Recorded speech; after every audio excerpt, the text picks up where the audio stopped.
भारत अपने विभाजन काल से ही युद्ध की विभीषिका में रहा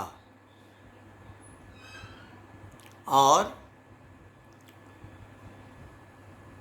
विभाजित भागों के निवासियों का उत्पीड़न प्रत्यक्ष दिखाई पड़ा। 1971 में जयनारायण कॉलेज में मैं प्राध्यापक था और मुझे बक्शी के तालाब लखनऊ में नागरिक सुरक्षा के प्रशिक्षण कार्यक्रम में भेजा गया। वहाँ पर हमने प्रशिक्षण लिया। 3 मास तक ये प्रशिक्षण कार्यक्रम चलता रहा। हमारे एक प्रोफेसर थे शफी अहमद। शफी अहमद साहब सुरक्षा के उपायों और उनकी दृष्टि का आलोक देने में वे कुशल व्यक्तित्व थे। उन्होंने बच्चों से यह सवाल किया, प्रश्न किया। बच्चे तो नहीं थे, सभी उत्तर प्रदेश के कॉलेजों से आए हुए प्राध्यापक थे। उन्होंने ये पूछा कि क्या युद्ध शस्त्र से जीता जा सकता है या बुद्धि विवेक से और उपकरणों से। यह प्रश्न प्रत्येक छात्र से उन्होंने पूछना शुरू किया जो प्रशिक्षण के लिए आए हुए थे। अवसर मुझे भी मिला। हमने कहा कि क्रिया सिद्धि सत्वे भवत् महतो न उपकरणे। क्रिया सिद्धि सत्वे, क्रिया की जो सिद्धि होती है, युद्ध एक क्रिया है, उसमें बुद्धि और विवेक की आवश्यकता होती है और उपकरण जो है वो एक सहायक साधन होता है। हमारे भीतर अगर आत्मबल नहीं है तो स्वाभाविक है कि हम युद्ध में पराजय झेल सकते हैं। शफी अहमद जी ने उसको स्पष्ट किया और यह कहा कि युद्ध जीतने की प्रक्रिया नागरिकों में, जनमानस में जितना ही उनमें उत्साह उद्दीप्त होगा, उतना ही सैनिकों के मन में चेतना की तरंगें उठती रहेंगी और युद्ध की विभीषिका में भी उनके भीतर उनकी जो जीवंत स्मृतियां हैं वो सदा उनमें आती रहेंगी। तो जो अपार जन समूह, जन समाज का जो आशीष है और उनकी जो ललकार है, उनकी जो पुकार है, उनकी जो वेदना है, उनकी जो कामनाएं हैं, वह पूर्णता से युद्ध में वीरत्व पैदा करने का कार्य करती हैं। शफी अहमद जी एक विद्वान विचारक व्यक्ति थे। वह कैसे बचा जा सकता है, कैसे फंसे हुए प्रज्वलित अग्नि में तप रहे लोगों को बाहर निकाला जा सकता है, इसकी शिक्षा देने में वे कुशल थे। युद्ध प्रथमतया व्यक्ति के भीतर जो उत्साह है, जो तरंग है, जो चेतना है, वह कारक होती है। उसके बाद शस्त्र जो है साधन होता है, और शस्त्रों के जरिए हम युद्ध को जीतते हैं। जितने भी अतीत में युद्ध हुए हैं, उस युद्ध में अगर राजा सामने लड़ रहा है और पीछे सेना है और राजा हताहत होता है, तो सेना भी भागती हुई नजर आती है। किंतु जब राजा पीछे होता है और सेना आगे होती है, तो निश्चय ही सेना का उद्देश्य शत्रु दिखाई पड़ता है और उससे वह संघर्ष करता है।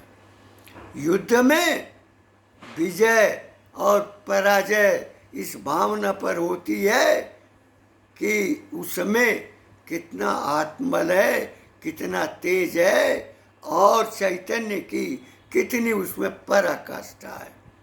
यह कार्य जो जगनिक भट्ट जैसे सरीखे जो महाकवि थे, गंग कवि जैसे भट्ट थे जो कवि भी थे, हाथों में उनके तलवार भी होती थी। जब सेना भागती हुई नजर आती थी, तो उसमें वह इतना उत्साह भर देते थे कि सेना पुनः जागृति की ओर चली जाती थी। शास्त्र विद्या के दो भाग हैं, एक शस्त्र है, शस्त्र विद्या, और दूसरा शास्त्र विद्या। शस्त्र विद्या हथियारों से लड़ी जाती है, साधनों से लड़ी जाती है। प्राचीन समय में तलवारें होती थीं, भाले होते थे, बरसे होते थे, और अपनी सुरक्षा के लिए छुरियां होती थीं, डंडे होते थे, लाठी होती थी। लेकिन आज के समय में, वर्तमान काल में, महाशक्तियों के पास परमाणु बम है, और उन परमाणु बमों के सहारे युद्ध की दिशा मोड़ दी जाती है। कभी अमेरिका ने जापान के हिरोशिमा और नागासाकी पर बम्बार्डिंग की थी। जापान ध्वस्त हो गया था, किंतु जापान में इतनी ऊर्जा थी कि उसने 1904 में रूस के भीतर भी प्रवेश कर लिया था।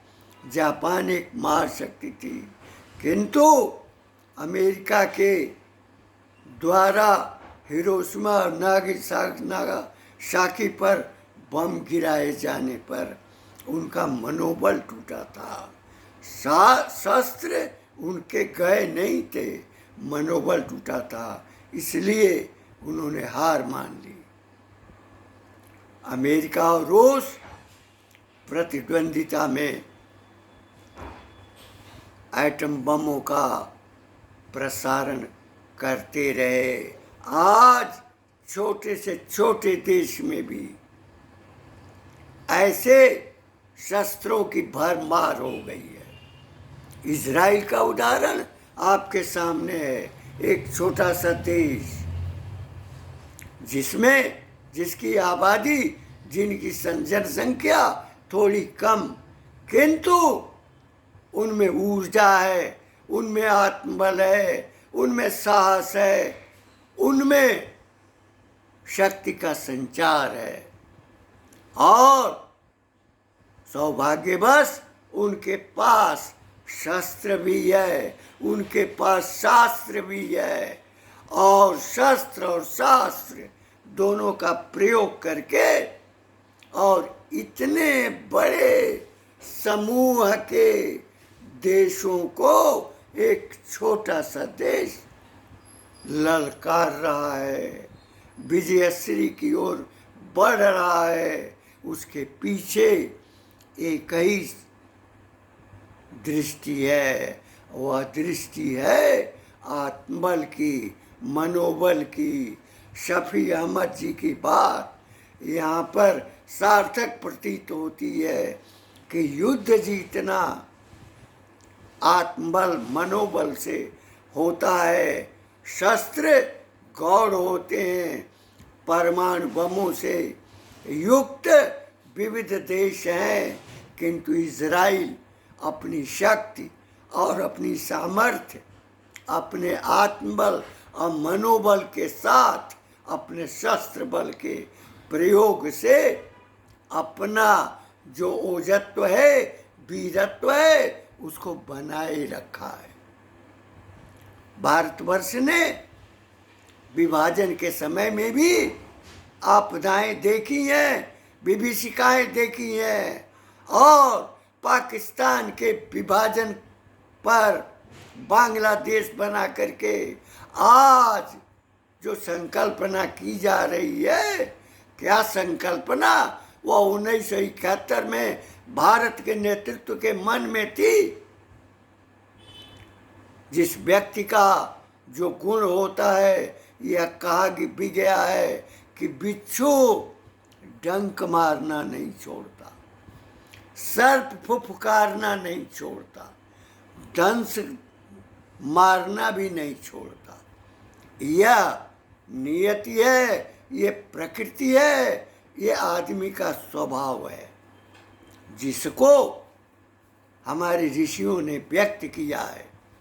भाषाणाम जननी संस्कृत के श्री एस के अवस्थी जी के जो भी पोस्ट आते हैं वो सूत्रात्मक होते हैं।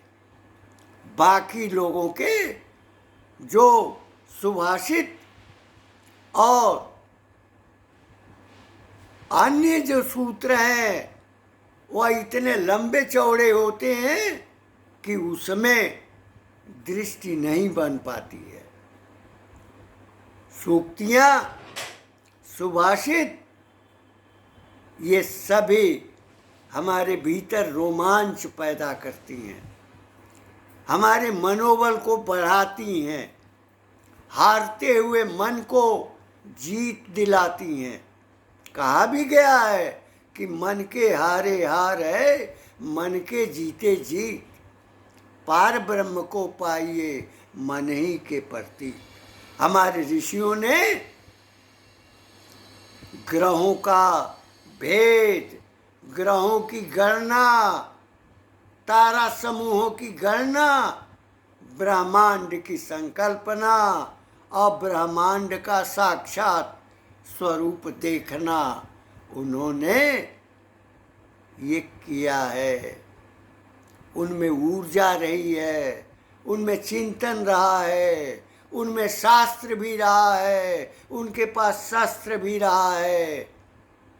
और भारत इसी नाते आक्रांताओं को झेलते हुए और जो नाग की तरह यूरोपीय आक्रमण हमारे देश में आए और धीरे धीरे वह हमारी संस्कृति को खा गए और उसी के गुलाम, मैकाले के गुलाम के हाथ में भारत की सत्ता कथित आज़ादी के बाद जो मिली, उसने गुलाम भावना को जागृत किया। न हमारे भीतर शस्त्र पैदा करने की क्षमता दी और न तो हमारे शास्त्रों को पुनर्जीवित करने का प्रयास किया। जो भी तक्षशिला, नालंदा, विक्रमशिला आदि हजारों विश्वविद्यालयों में भारत के जो जला दिए गए थे, नष्ट कर दिए गए थे, उसके बावजूद भी हमारे भीतर जो चेतना थी, ऊर्जा थी, उस ऊर्जा के द्वारा हम नई रचना कर सकते थे। लेकिन उस गुलाम ने अंग्रेजों के काल में जो गुलामी की भावना पैदा नहीं हुई, उसने अपने और अपने वंशजों के 70 वर्षों के कालखंड में भारत के तंत्र को, भारत की शिक्षा को, भारत के संस्कार को, भारत के स्वरूप को उसने नष्ट कर दिया। हम अगर युद्ध जीतना चाहते हैं तो शस्त्र और शास्त्र दोनों का उपयोग आवश्यक होगा। शास्त्र का ज्ञान होगा तभी हम शस्त्र अपने हाथ में उठाएंगे। हमारे भीतर आज महाशक्ति आ चुकी है। ये देने वाला जो व्यक्ति है वो अब्दुल कलाम है, जो रामेश्वरम में अभी सो रहा है, जिसने शक्ति प्रदान की है। हम एक शक्ति के रूप में उभरे हैं जो भारत का राष्ट्रपति रहा है। ऐसे मनीषियों की आवश्यकता है। उसके पास वो शस्त्र तो उसने तैयार किया, लेकिन शास्त्र उसमें निहित था। इस नाते वह शस्त्र भारत को की समृद्धि के लिए, भारत के शाश्वतत्व के लिए उसने प्रदान किया। आज वर्तमान सत्ता में कलाम का योगदान स्मरित है और निरंतर अनंत काल तक स्मरित रहेगा। जब भी भारत दुविधा में आएगा, जब भी उसके भीतर वेदना होगी, तो निश्चय ही कलाम का संदेश जन जन के मन में हमेशा उभरता रहेगा। तो मैं यह स्पष्ट कर देना चाहता हूँ कि शास्त्र दूसरा साधन है, लेकिन शास्त्र पहला साधन है। शास्त्र के द्वारा जहाँ बुद्धि विकसित होगी, वह बुद्धि विवेक के द्वारा नियंत्रित होगी। इसी नाते यह कहा जाता था कि अगर युद्ध जीतना है तो जो कवि थे, चाहे जगनिक भट्ट हों या चंद्रवरदाई हों या गंग कवि हों या चिंतामणि हों या भूषण हों, वे लोग अपने हाथों में शस्त्र भी रखते थे, तलवारें भी रहती थी, किंतु उनके साथ कविता थी, कवित्व था, ओज था, पराक्रम था, तेज था और उत्साहित करने का प्रबल भाव था। भारत आज विविध कठिनाइयों में झेल रहा है। वह कठिनाइयाँ अतीत में हम झेल चुके हैं। महाराणा प्रताप के साथ, शिवाजी के साथ भी यह झेला है।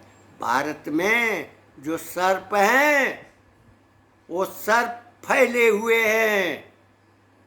महाभारत में कर्ण के तर्कस में जब खांडव वन जलाया गया था तो उसमें नाग जो है जला था, तो एक सर्प उसके तर्कस में आता है तो वह कहता है सर्प कि हमको अपने बाण से अर्जुन के पास पहुंचा दो, मैं अपने दंश से उसकी लीला समाप्त करूंगा। लेकिन कर्ण ने ये कहा था कि ये मानव मानव का युद्ध है और तुम्हारा सहयोग मैं कदापि नहीं ले सकता, तुरंत चले जाओ धोखेबाज, और उसको उतार दिया, हटा दिया।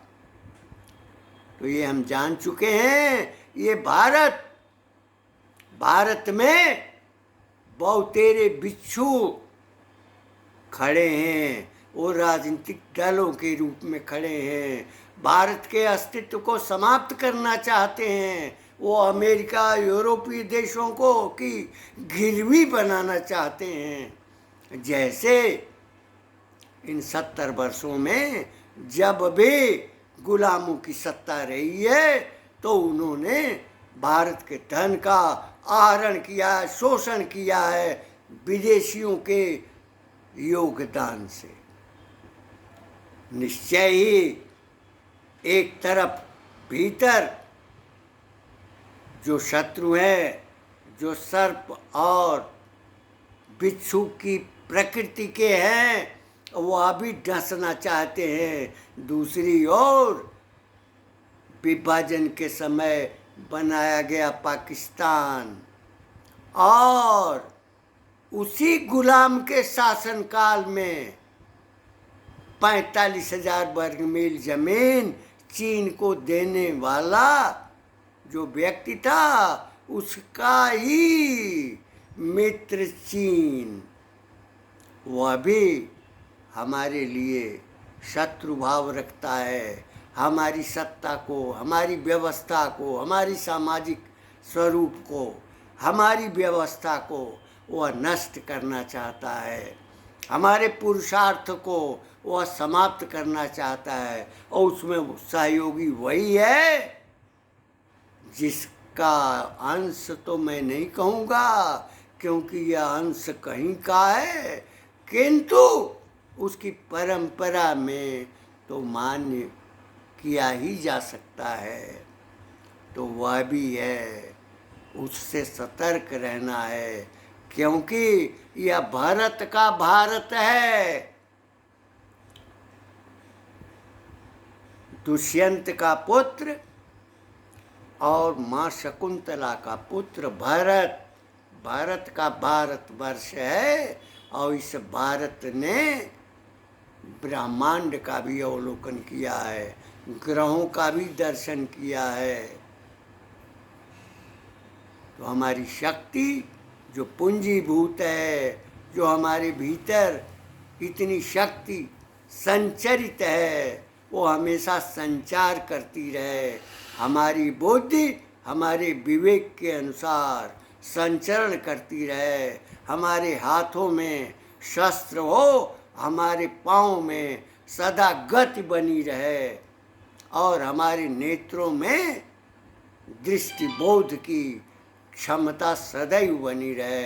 इन शब्दों के साथ अपनी वाणी को विराम देते हुए मैं अपेक्षा करूँगा कि भारत भारत है और भारत को मिटाने की संकल्पना करने वाले भीतर ही जो शत्रु हैं उनको पहचान करके दंडित करने की कार्यवाही की जानी आवश्यक है।